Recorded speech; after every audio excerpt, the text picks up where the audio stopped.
ሰላም ጤና ይስጥልኝ። ከሐረሪ ክልል ቴሌቪዥን የዕለቱን ዜናዎች ይዘን ቀርበናል። ከዜናዎቹ ጋር ምስጋናው ኃይሉ ነኝ። በቅድሚያም ክልላዊ ዜናዎች። በሐረሪ ክልል የተጀመረውን ሁለንተናዊ ብልጽግና ጅማሮ ወደ ላቀ የከፍታ ጉዞ መቀየር እንደሚገባም የክልሉ ርዕሰ መስተዳድር አቶ ኦርዲን በድሪ ገለጹ።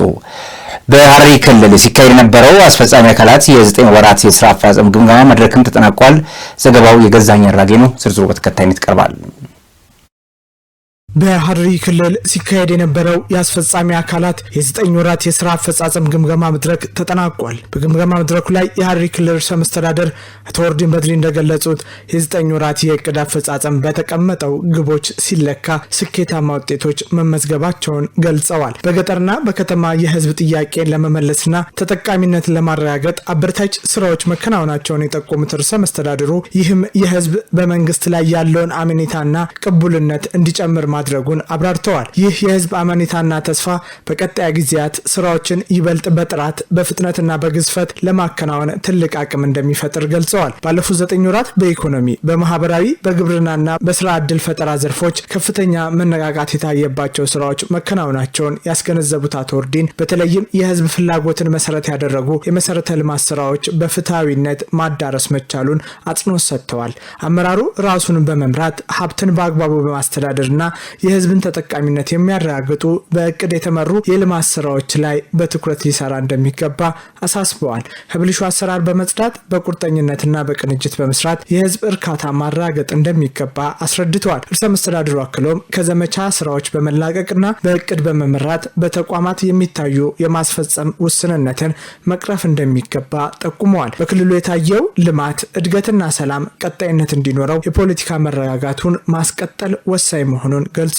ከፊታችን የሚካሄደው 7ኛው ሀገራዊ ምርጫ ሰላማዊ፣ ዲሞክራሲያዊና ነጻ እንዲሆንም እንደ መንግስት በትኩረት እንደሚሰራ አስገንዝበዋል።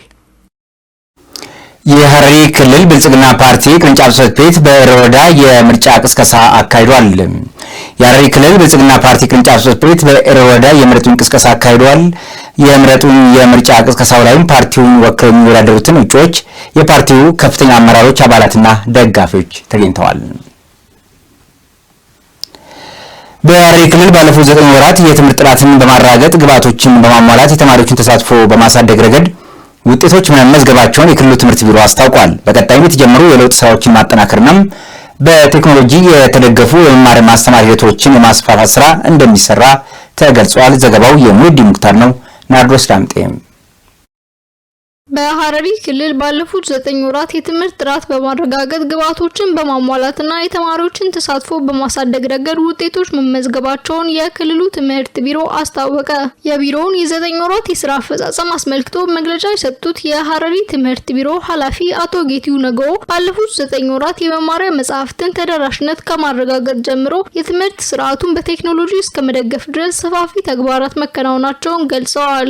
በተለይም የመማሪያ መጽሐፍትን በበቂ ሁኔታ አትሞ በማሰራጨት ረገድ የታየ ውጤታማነት ለመማር ማስተማር ሂደቱ መሳካት ትልቅ አቅም መፍጠሩንም ጠቁመዋል።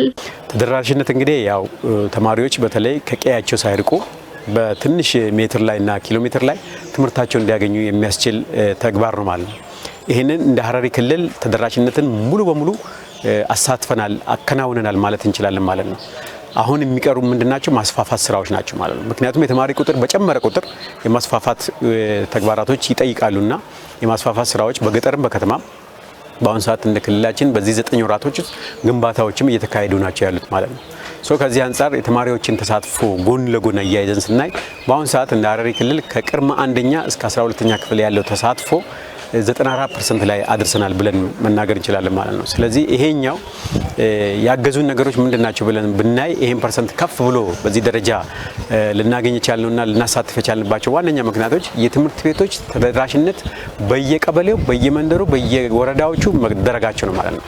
የመምህራን ብቃትና የሰው ኃይል እጥረትን ለመቅረፍ የተከናወኑ ተግባራትን ያነሱት አቶ ጌቱ በሀገር አቀፍ ደረጃ መምህራን በኦንላይን ፈተና እንዲወስዱ በማድረግ ረገድ ሐረሪ ክልል ቀዳሚ መሆኗንም ገልጸዋል። በተለይ ትምህርት ጥራትን ከማረጋገጥ አንጻር እንደ ሐረሪ ክልል የሰራናቸው ሰፋፊ ስራዎች አሉ ማለት ነው። ስፔሻሊ በሀገር አቀፍና በክልል አቀፍና በክልል አቀፍ ደረጃ ያሉ ፈተናዎችን ውጤት ከማሳደግ አንፃር ማለት ነው። በ6ኛም በ8ኛም እንዲሁም በ12ኛ ክፍል ማለት ነው።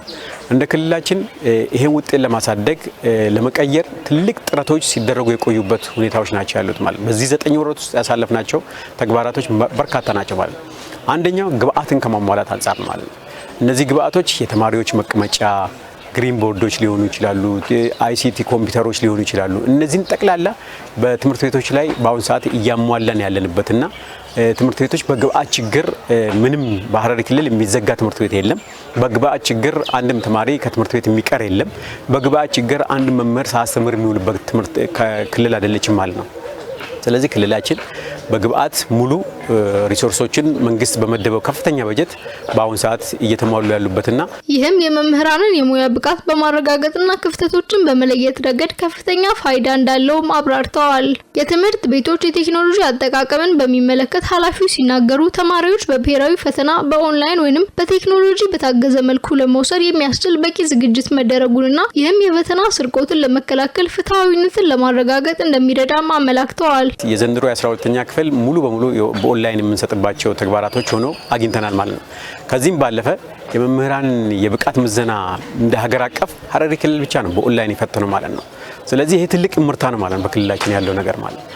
ይሄንን ከመደገፍ አንፃር ይሄ ሄዶ የተማሪዎች ውጤት ላይ ትልቅ ቫልዩ ስላለው የተማሪዎችን ውጤት ከመቀየር አንፃር ትልቅ ድርሻ ስላለውም በዚህ አይነት አግባብ ነው አትኩረን እየሰራንበት ያለውና ተማሪዎችን በተለይ ከማጠናከሪያ ትምህርት ጋር ፖርሽኖችን በጊዜ መሸፈን የተለያዩ ሞዴል ፈተናዎችን በመስጠት ተማሪዎች ውጤታቸውን እንዲያሻሽሉ በጋራ በግሩፕ እንዲሰሩ የማድረግ ስራዎች በበርካታ ሁኔታ እየተሰሩ ነው ያሉትና እነዚህ በዘንድሮ ዓመት ሐረሪ ክልል ከቀድሞ የነበረው ውጤት የበለጠ ያሻሽላል ተብሎ የሚጠበቅበት ዘመን ነውና ይሄን በዚህ አይነት መልኩ እየሰራን ያለንበት መሆኑን ለመግለጽ ፈልጋለሁ ማለት። ሌላው በ9 ወራቱ የተመዘገበው ትልቅ ስኬት የተማሪዎች ተሳትፎ መሆኑን የጠቀሱት አቶ ጌቱ ቀደም ሲል ዝቅተኛ የነበረው የተማሪዎች ተሳትፎ በአሁኑ ወቅት ወደ 94 በመቶ ማደጉንም አስታውቀዋል።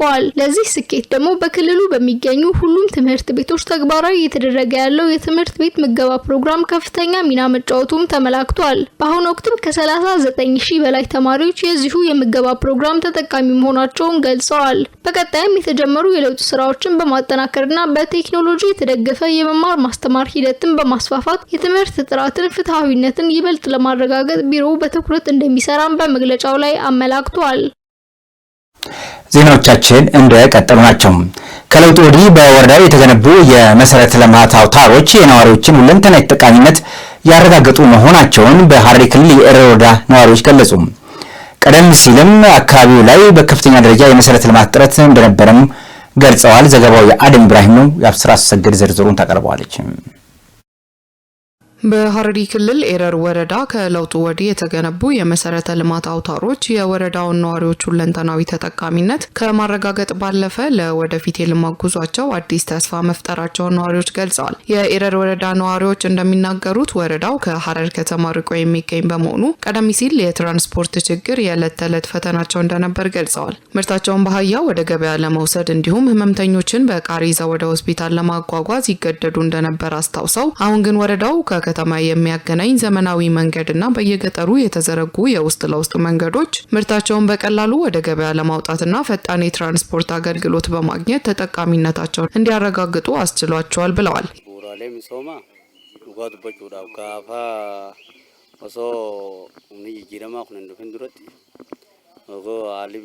ከለውጡ በኋላ ጥሩ የመንገድ ስራዎች ተከናውነዋል። ቀደም ሲል በዚህ ረገድ እጅግ ከባድ የሆኑ ችግሮች ነበሩ። የትምህርትና የጤና አገልግሎት ተደራሽነትን በሚመለከት ነዋሪዎቹ ሲያብራሩ ከቅድመ መደበኛ እስከ 12ኛ ክፍል ድረስ ባሉት አካባቢ ያለ ተጨማሪ ወጪ ልጆቻቸውን ለማስተማር መቻላቸውን ጠቅሰዋል።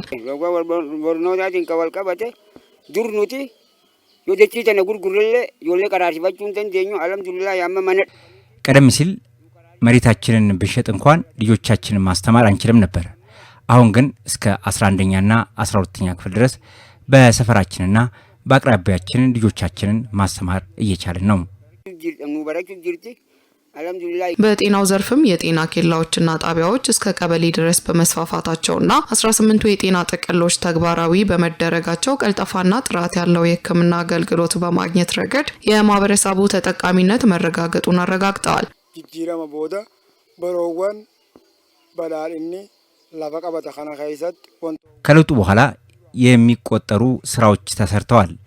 በ18ቱ የልማት ፓኬጆች አማካኝነት ስራዎች መሬት እንዲይዙ ተደርገዋል።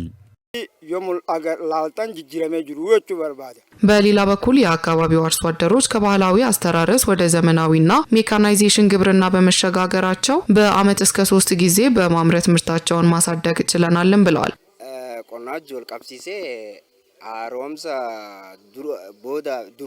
ከሪፎርሙ በኋላ በግብርናው ዘርፍ ልዩ ለውጥ ታይቷል። በበጋና በክረምት በስንዴ ኢኒሼቲቭ አማካኝነት 2 እና ከዚያ በላይ ጊዜ ምርት እያመረትን እንገኛለን።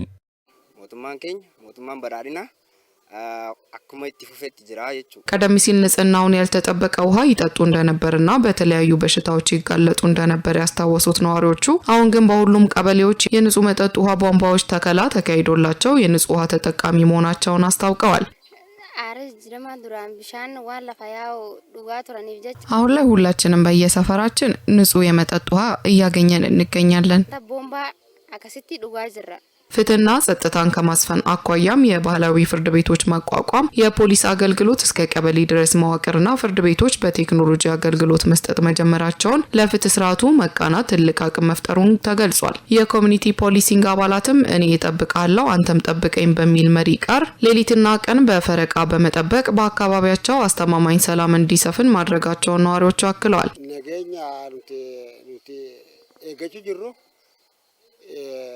ሚሊሻ ፖሊስ ከህብረተሰቡ ጋር በመሆን ፍትህን ለማረጋገጥ በጋራ ሮንድ በመውጣትና እርስ በርስ በመከታተል እየሰራን እንገኛለን። ኢሳን መስኑ የኤረር ወረዳ አስተዳዳሪ አቶ ናስር ሙመድ በበኩላቸው በመሰረተ ልማት ዘርፍ የተከናወኑ ማሻሻያዎችና የልማት ስራዎች በነዋሪው ተጠቃሚነት ላይ ያመጡት ለውጥ አበረታች መሆኑንና በቀጣይም ተጠናክሮ እንደሚቀጥል ገልጸዋል።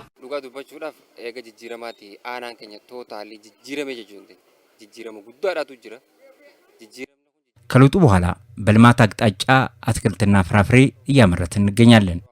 ከዚህ በተጨማሪም በትምህርት ዘርፍ እስከ 12ኛ ክፍል እንዲሁም ድህነትን የሚቀንሱ ሴክተሮች በኩል በኤረር ወረዳ ከፍተኛ ውጤት እየተመዘገበ ይገኛል።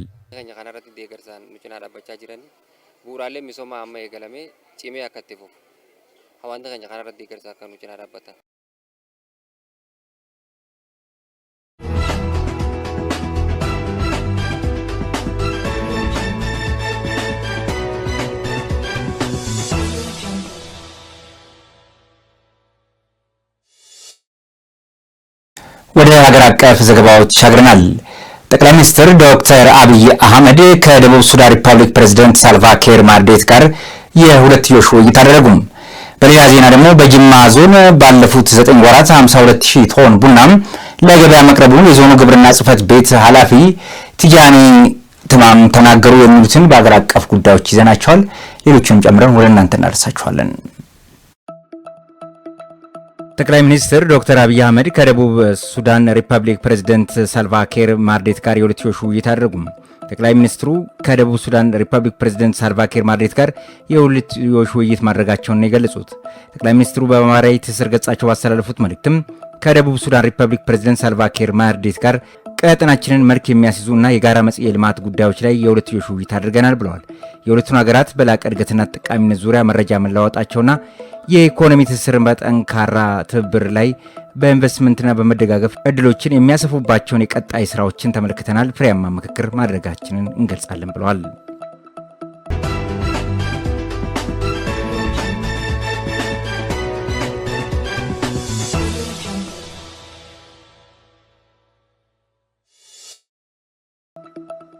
በጅማ ዞን ባለፉት 9 ወራት 52000 ቶን ቡና ለገበያ መቅረቡን የዞኑ ግብርና ጽሕፈት ቤት ኃላፊ ቲጃኒ ተማም ተናገሩ። ኃላፊው ለኢትዮጵያ ዜና አገልግሎት እንደገለጹት የሚመረተው የቡና ምርት ጥራትን በጠበቀ መልኩ ለገበያ የቀረበ መሆኑን አቅርቦቱን በአመት እያደገ መጥቷል። ለአርሶ አደሩ በየጊዜው የሚደረገው ድጋፍ ክትትልና ስልጠናም የቡና ጥራትን በተሻለ ሁኔታ መጠበቅ እንዳስቻለም ገልጸዋል። በዚህም ባለፉት 9 ወራት 52000 ቶን ቡና ለሀገር ውስጥና ለውጭ ገበያ ማቅረብ ተችሏል ብለዋል። ጥራት ያለው ቡና ለገበያ ማቅረብ ሂደት ውስጥ መሰረታዊ የህብረት ስራ ማህበራት ድርሻ የላቀ መሆኑን ተናግረዋል። የጅማ ዞን የህብረት ስራ ማህበራት ጽህፈት ቤት ኃላፊ ድማሙ ንጋቱ በበኩላቸው በዞኑ 1300 መሰረታዊ የህብረት ስራ ማህበራትና 4 ዩኒዮኖችን የሚገኙ መሆኑን ገልጸዋል። በዞኑ ዘንድሮ 4800 ቶን የታጠበና ስፔሻሊቲ ቡና ለዓለም ገበያ ለማቅረብ ታቅዶ ባለፉት 9 ወራት የእቅዱን 60 በመቶ ማቅረብ መቻሉን አረጋግጠዋል።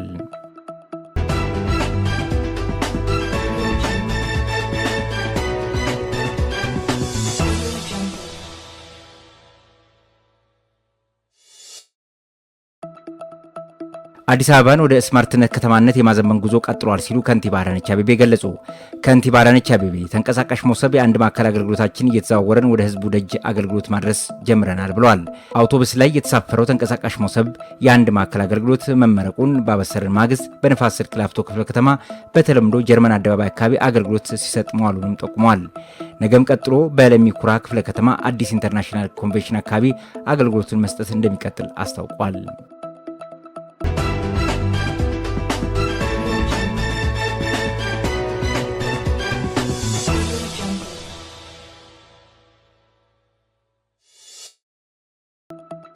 የትምህርት ምዘናና ፈተናዎች አገልግሎት በ2018 የትምህርት ዘመን የሚካሄዱ ፈተናዎች የሚሰጡባቸውን ቀናት ይፋ አደረገ።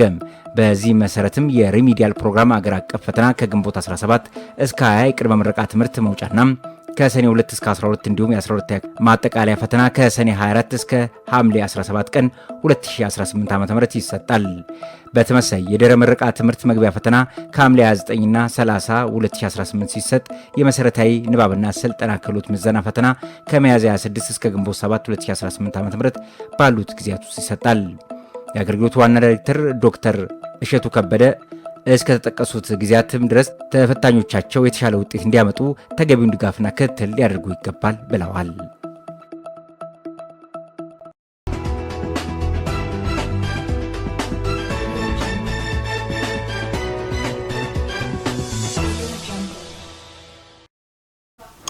ከውጭ ምንጮች ወዳገኘነው ዘገባ አለፍን። ቻይና ድሮኖችን በቅጽበት የሚያመክን አዲስ የሌዘር መሳሪያ ለገበያ አቀረበችም። ዘመናዊ ዓለም እየተከተለ ያለውን የድሮን ውጊያ ስልትን ለመቀየር ቻይና በዋጋው ተመጣጣኝና በፍጥነቱ ተወዳዳሪ የሆነ አዲስ የሌዘር መሳሪያ ይፋ አድርጋለች። NIL3K የተሰኘው ይህ የሌዘር መሳሪያ በተለይም አነስተኛና ፈጣን ድሮኖችን በመምታት ረገድ ከፍተኛ ብቃት እንዳለው ተነግሮለታል። በራዳርና በአርቲፊሻል ኢንተለጀንስ ቴክኖሎጂዎች ላይ በሚሰራው ኖቫሲክ ቴክኖሎጂ ኩባንያ የተመረተው ይህ መሳሪያም እስከ 4500 ጫማ ርቀት ላይ የሚገኙ ድሮኖችን በሌዘር ጨረር የመምታት አቅም አለው። ይህ ሲስተም ባለ 3 ኪሎ ዋት የሌዘር ኃይልና እስከ 1 ማይል ርቀት ድረስ ድሮኖችን በራስ መለየትና መካተል የሚያስችል ዘመናዊ ካሜራ ተገጥሞለታል። መሳሪያው በቀላሉ በትናንሽ ፒክአፕ ተሽከርካሪዎች ላይ ተጭኖ የሚንቀሳቀስ በመሆኑ በጦር ግንባር፣ በወታደራዊ ካምፖችና በቁልፍ ህንፃዎች አካባቢ በፍጥነት አሰማርቶ ለመጠቀም እጅግ ምቹ ነው። የNIL3K የሌዘር ሲስተም እንደ አውሮፓውያን አቆጣጠር በ2025 በፓሪስ እንዲሁም በ2026 በማሌዥያ በተካሄደው ዓለም አቀፍ ቴክኖሎጂ አውደ ርዕዮች ላይ ለእይታ ቀርቧል። አምራች ኩባንያው መሳሪያውን ለተለያዩ የዓለም ሀገራት ለመሸጥ ማቀዱን ያስታወቀ ሲሆን ይህ ግኝት ሀገራት ውድ የሆኑ ሚሳኤሎችን ከመጠቀም ይልቅም ድሮኖችን በአነስተኛ ወጪ ለመሸፈን የሚያደርጉትን ጥረት የሚያግዝ ነው ተብሏል። ተመልካቾቻችን ከሐረሪ ክልል ቴሌቪዥን ለዕለቱ የነበሩ ዜናዎች የተካተላችሁት ይመስል ነበር። ዜናዎቹ ወደ እናንተ በማድረስ በኩል ምስጋናው ኃይሉ አብራችሁ ቆይታ አድርጌያለሁ። ከቀሪዎቹ ሐረሪ ቴሌቪዥን ፕሮግራሞች ጋር ሰናይ ጊዜን እየተመኘው የኔን በዚያ ተጠናቀቅኩ። ጤና ይስጥልኝ።